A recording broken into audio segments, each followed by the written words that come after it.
Hello, everybody. Dan Beckman, president of the Muskegon Area Sports Hall of Fame. I'm here with my good friend and longtime athletic director and head basketball coach at Muskegon High School. This is Mr. Keith Guy, and I wanted to take a little bit of time to let you get to know him better, and you're going to really enjoy this. So we're just going to take a few questions right now so you can get to know Muskegon High School's AD, Keith Guy, a little bit better. Keith, so glad that you give us this opportunity to just sit down and let people know a little bit more about you because you've got a great and storied past athletically, personally. So here's a couple questions. Many people in this area know you as the athletic director at Muskegon High School. I want them to know the other successful life experiences you've had prior to taking over as the Big Reds AD. Share your story with us. Okay, I started off, I played for Muskegon Heights. I graduated in '93. Went on to play for Gene Gifford at Muskegon Community College for 2 years. Left there, went and played for Tom Ludwig at Ferris State. Then after my 2 years playing there, I was the grad assistant. Came back, coached freshman basketball for Jim Gorman for 1 year. And then I went to Muskegon Heights for 2 years under Lamar Chapman. And then I became the head coach there, and it's been head coaching ever since. Yeah. Well, and a lot of people don't realize that you had some success as the head basketball coach at Muskegon Heights against the Big Reds. Yeah, we had some battles. We had some battles in the Muskegon Sports Hall of Fame. Our teams, like we were talking about off air here, was my teams have probably the only team that's competed in every event that Muskegon basketball showcased, whether it was Muskegon or I was on the Muskegon Heights side. So, we're very, very, very proud to be able to say we've been a part of such a great event. Yeah, it's been a great event, and you're right, because it's been Keith Guy who's been in every one of our tournaments, because you were with the Muskegon Heights Tigers when you were in our tournament, and then you were with Muskegon when Muskegon Heights was not. So the mainstay in our tournament has been Keith Guy. You've been the man. Muskegon is very well known as a football school. And I think everybody that knows football in the state of Michigan would know that. But it didn't take you long to also make Muskegon boys basketball an athletic prowess. Today, what are your fondest memories of over 20 years of coaching varsity basketball? Let's talk specifically right now about the Big Reds. One of the things, the state championship is one. But I think the fondest memories for me are the times where every player comes back Christmas time. And we have a big reunion. We practice, we scrimmage those guys. They pretty much talk to the current players and tell them how it is playing for me, how it is moving on to the next level, what they have to look forward to in life. So it's just, we kind of built a fraternity here. And quite honestly, it's Muskegon and Muskegon Heights, my former players. They all come back. So it didn't matter if they played for Muskegon Heights or whatever. And I'm so happy about that. I have relationships with all of my guys that have played for us. So those are my fondest memories, just getting back, talking about old times, those new guys imparting into some wisdom into the new guys. So it's just great. Yeah. And you're humble when it comes to your own experiences and your own, I guess, your sense of pride in yourself, because I remember when you earned your 400th victory, you quickly deflected to the players and I remember it was an emotional time, that they gave you those memories because they realized how much you poured into them. And because of your investment in them, the return were all those wins, because they just played their hearts out for the Big Reds or the Tigers, but they wanted to play their heart out for you. And so I wanted that to be known too. The winningest active coach in this area by a long way. No, thank you so much. Well, you deserved it and you earned it. No, thank you. With your role as AD, what are some of the things that go unnoticed by the typical set of spectator eyes? And they take a lot of hours of your time as an athletic director. That's the biggest thing. People don't know is it's a 24-hour job. Your phone's never off. You never shut down. People call you all times of night, whether it's players, whether it's coaches. There's always something to be done. And my wife understands that, thankfully. that it's just a 24-hour job, and those are the challenges. But I enjoy it because I think in order to do this job effectively, you have to be accessible, and you have to be willing to work countless hours. Yeah, that's one thing about an athletic director's clock. It doesn't have hands on it, does it? It does not. It does not. Yeah.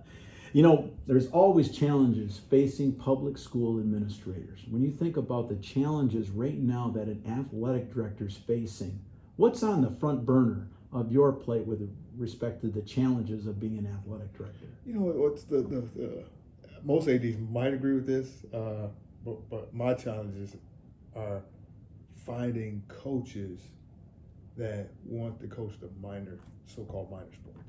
You know, everyone wants to coach until the job is posted, and then you don't get a lot of applications. And so my charge is to try to put good people, quality people, in charge of our kids, in front of our kids, and give them good examples to them to aspire to be like their coaches. So just trying to find good people that wants to coach, because again, it's not the typical where it used to be, where it's just in season and for 3 months or whatever you're done. Now sports are going pretty much year round, and it's tough to find people with that type of commitment to do that for an entire 11, 12 months. Yeah, and coaches don't get in it for the money. Absolutely. And that when you are talking about getting good people, it's about getting their heart and knowing that it's about being a role model for these young athletes. And that's a challenge today. Absolutely. That's a challenge. I see that. Thanks for sharing that with us. Definitely. With all the successes you've experienced over the course of your life, what names come to mind with respect to guiding and supporting you along your life's journey? There's a lot of people, and it's tough to name because we could be here all day, but two notable people is my parents. And I tell people this all the time. I'm not embarrassed by the story. My parents are divorced. They were divorced when I was 3 years old, and they didn't agree on much, but they agreed on, making sure that my brother and I did the right thing. Make sure we go to church every Sunday.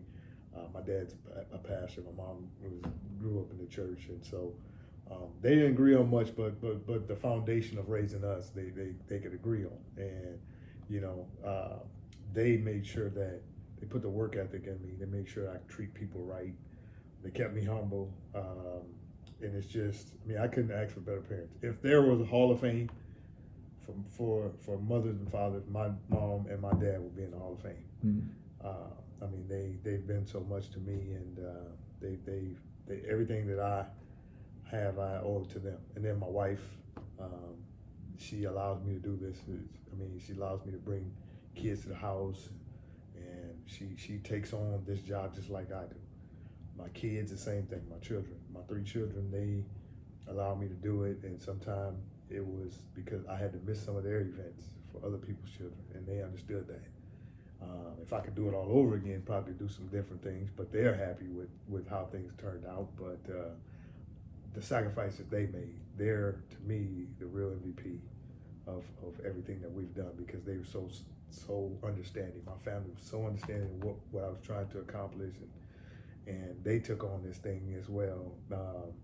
All of my kids are so competitive, so I think they kind of was around this whole thing. And I remember seeing Cameron, it's getting off a little bit, but I remember, Deshaun Throw was Mr. Basketball, and Cameron, he was a lot younger at the time, and we took a picture with him. He wanted to take the ball and take a picture with the Mr. Basketball trophy, and he said he was going to be the Mr. Basketball, Mr. Football one day, and that was one of his dreams because he saw Deshaun do it, and later in life he did it.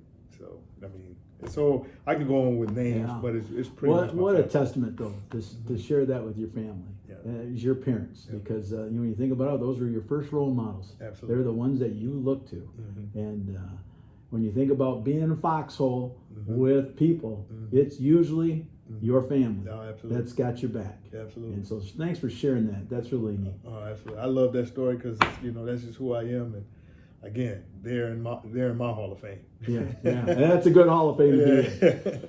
Well, I know football is the forefront of everybody's mind right now, but you've got a lot of different things to think about.